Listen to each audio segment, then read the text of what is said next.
Baik, bismillahirrahmanirrahim. Assalamualaikum warahmatullahi wabarakatuh. Perkenalkan, nama saya Rahmatullah dari Prodi Agroteknologi Universitas Muslim Maros dengan NIM 1954211021. Jadi pada video kali ini saya kemudian akan menjelaskan hal-hal yang kemudian mengenai tugas saya di salah satu mata kuliah di jurusan agroteknologi di semester 5, tepatnya mata kuliah konservasi tanah dan air. Jadi di mata kuliah konservasi tanah dan air saya kemudian mendapatkan satu tugas besar dengan tema besar yaitu mewujudkan kesehatan tanah dan air demi masa depan bumi. Nah, dari tema besar ini saya kemudian menarik atau membuat satu judul yaitu bertani dengan produk organik untuk peningkatan kesadaran petani terhadap kesehatan pangan dan lingkungan. Tentu dari tema besar ini saya kemudian melihat apa yang terjadi di lingkungan kita, tentu di lingkungan pertanian bahwasannya banyak kemudian tingginya penggunaan pestisida kimia atau bahan-bahan kimia yang membuat terjadinya, kalau saya melihat, krisis kesehatan pangan dan kesehatan lingkungan. Nah, dari video ini saya berharap kemudian dengan selesainya sebentar saya menjelaskan video ini ada kemudian hal yang dicapai, ya tentu intinya adalah kesadaran petani terhadap kesehatan pangan dan kesehatan lingkungan. Baik, untuk materi ini saya kemudian telah merangkum 4 pembahasan penting. Yang pertama di sini ada pengaruh pertanian organik pada tanah dan air. Yang kedua, pertanian organik terhadap ekosistem. Yang ketiga, pertanian organik terhadap kuantitas dan biaya produksi pangan. Yang keempat yaitu pertanian organik terhadap kualitas pangan, ekonomi, dan lingkungan. Nah, dari 4 poin pembahasan ini saya kemudian sebentar akan menjelaskan perbandingan-perbandingan antara pertanian organik dan pertanian yang menggunakan bahan-bahan kimia, yang masih menggunakan bahan-bahan kimia, sehingga diharapkan dengan perbandingan-perbandingan ini itulah yang kemudian akan mendorong kesadaran petani untuk kemudian beralih dari pertanian yang konvensional atau yang masih menggunakan kimia menuju ke pertanian yang organik. Nah, di pembahasan pertama, yakni pengaruh pertanian organik pada tanah dan air, tentu di sini ada dua faktor penting yang akan dibahas. Yang pertama ya tentu pertanian organik pada tanah itu sendiri. Yang kedua pertanian organik pada air. Nah, tentu di pembahasan pertama mengenai tanah ini akan ada perbandingan mengenai dampak pertanian organik pada tanah dan dampak penggunaan bahan kimia yang selama ini kita gunakan kepada tanah. Nah, di tanah kita ketahui bersama bahwasannya tanah adalah suatu hal yang sangat penting dalam proses budidaya. Kesuburan dan kesehatan tanah akan sangat mempengaruhi pertumbuhan dan hasil saat proses budidaya tanaman. Tetapi saat ini tingginya penggunaan bahan kimia eh, kepada tanah yang awalnya dimaksudkan agar peningkatan kesuburan tanah malah perlahan-lahan malah membuat tanah tidak sehat dan rusak akibat tercemar. Penggunaan pupuk organik dan pengurangan pupuk kimia adalah salah satu contoh untuk langkah awal kita untuk mengembalikan kesehatan tanah agar lingkungan dan hasil pertanian juga ikut sehat, atau dengan kata lain untuk mengembalikan kesuburan tanah dengan bahan organik atau mencapai kesehatan pangan dan lingkungan. Nah, di faktor yang kedua tadi saya menyebutkan ada dua faktor. Di faktor kedua ini saya akan membahas mengenai air. Nah, sependek pemahaman saya bahwasannya ketika kita berada di pertanian, kita bisa saja melakukan proses budidaya tanpa tanah, tetapi kita tidak bisa melakukan proses budidaya tanpa air. Nah, dari parameter ini bisa disimpulkan bahwasannya air adalah salah satu faktor penting yang sangat mempengaruhi untuk proses budidaya tanaman itu sendiri. Nah, di sini air adalah hal yang penting kita melakukan proses budidaya tanaman, tetapi banyaknya kontaminasi bahan kimia terhadap air membuat kita harus melakukan cara-cara tertentu agar air yang digunakan dalam proses budidaya bersih dari kontaminasi bahan kimia. Salah satu contoh kecil yang bisa kita lakukan adalah ya pemberian eceng gondok atau bunga teratai ke sungai untuk meminimalisir atau menyaring residu kimia, sehingga air-air yang biasanya air sungai yang biasanya digunakan atau dipompa untuk mengaliri lahan, air-air ini ketika kita melakukan pemberian eceng gondok, setidaknya bahan kimia yang terdapat pada air tersebut atau bahan kimia entah itu dari sampah atau hal-hal yang melakukan adanya bahan kimia ke air itu bisa diminimalisir dengan pemberian eceng gondok atau bunga teratai, karena ini yang akan kemudian menetralkan atau menyaring menyaring bahan kimia yang ada dalam air itu sendiri. Nah, dari dua faktor ini tentu kita bisa melihat bahwasannya bagaimana dampaknya bahan kimia terhadap tanah dan dampaknya bahan kimia ke air. Nah, tentu untuk kemudian mengurangi atau menghindari dampak ini, kita harus melakukan pertanian dengan cara-cara atau penggunaan produk organik untuk pertanian itu sendiri. Nah, di slide ini saya juga menampilkan dua gambar. Yang satunya ini mengenai sungai yang telah terkontaminasi dengan bahan kimia, entah itu dari limbah rumah tangga atau limbah-limbah dari lainnya. Dan satu adalah aliran sungai yang sangat terjaga keasriannya. Dari dua gambar ini kita bisa menilai sendiri bagaimana kemudian baiknya ketika kita menjaga lingkungan, ketika kita membuat lingkungan itu terhindar dari kontaminasi bahan kimia. Nah, kita masuk ke pembahasan kedua, yakni pertanian organik terhadap ekosistem.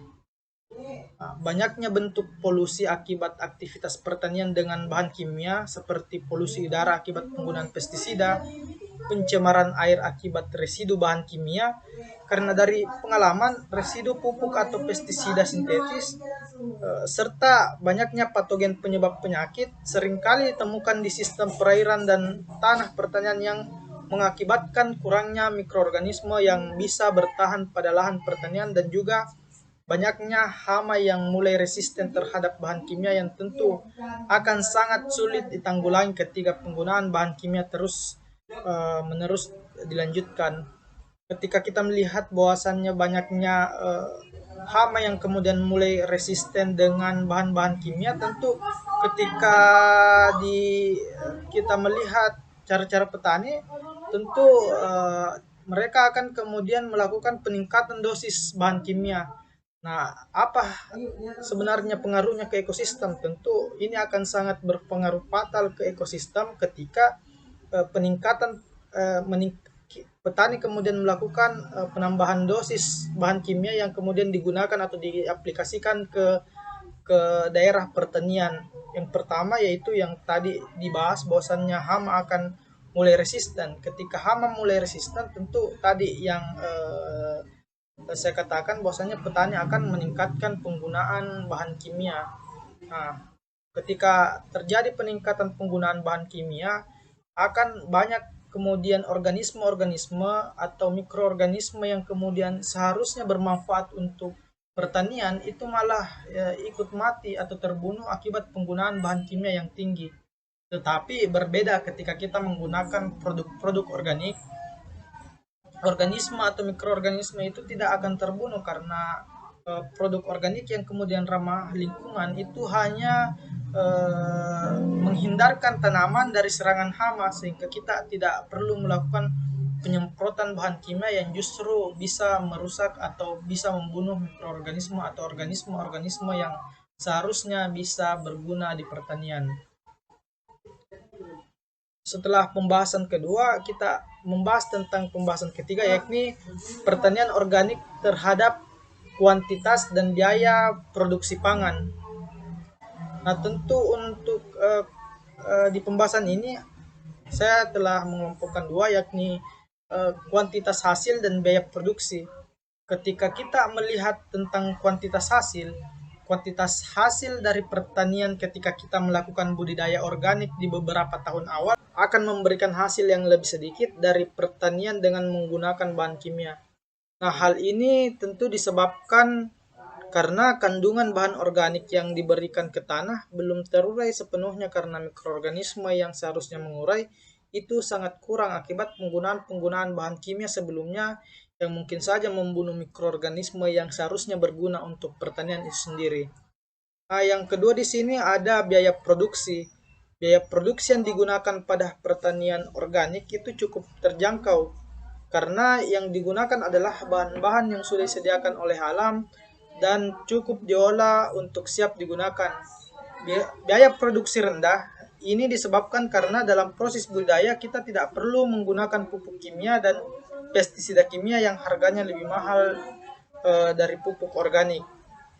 Nah, di dua perbandingan ini mengenai kuantitas hasil dan biaya produksi, saya kemudian telah memaparkan tentang tadi kuantitas hasil memang hasil yang kemudian dihasilkan untuk beberapa tahun awal itu akan menurun dan biaya produksi ketika kita melakukan pertanian organik, menerapkan cara-cara organik, tentu biaya produksi akan melakukan penekanan biaya produksi karena kita terbebas dari bahan kimia sehingga kita tidak perlu lagi membeli bahan kimia yang notabene harganya itu bisa dibilang sekarang sudah sangat mahal. Nah, masuk ke pembahasan terakhir yakni pertanian organik terhadap kualitas pangan, ekonomi, dan lingkungan. Di slide sebelumnya saya telah menjelaskan mengenai kuantitas. Nah, saatnya di slide ini saya menjelaskan tentang kualitas pangan itu sendiri. Nah, ketika kita melakukan cara-cara organik, tentu akan meningkatkan kualitas pangan dan menghasilkan pangan yang lebih sehat. Hal ini tentu disebabkan karena dalam proses budidayanya tidak menggunakan bahan kimia. Yang kedua di sini dari aspek ekonomi tentu itu akan meningkatkan perekonomian. Pertanian organik apabila dilakukan dengan cara yang tepat akan meningkatkan perekonomian karena berkurangnya biaya produksi dan harga hasil pertanian organik cenderung lebih mahal. Ada kemudian dua perbandingan yakni berkurang hasil produksi tetapi biaya produksi juga berkurang dan hasil produksi itu cenderung lebih mahal sehingga diharapkan dengan berkurangnya biaya produksi tetapi hasil produksi itu lebih mahal itu yang kemudian diharapkan untuk meningkatkan atau mendongkrak kesejahteraan para petani. Uh, kita masuk ke faktor terakhir yakni faktor lingkungan. Tentu dari faktor lingkungan ini ketika kita melakukan dengan cara-cara organik di pertanian tentu akan melestarikan lingkungan.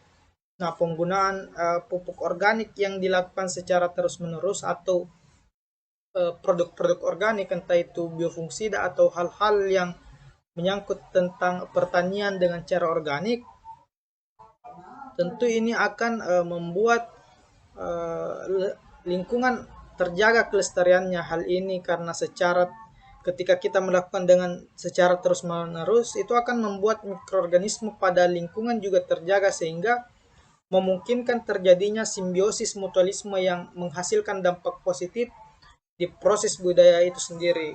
Ketika kita melakukan pertanian organik, kita tentu dibebaskan dari penggunaan pestisida yang biasanya akan membunuh mikroorganisme di lingkungan yang terkena dengan pestisida tersebut.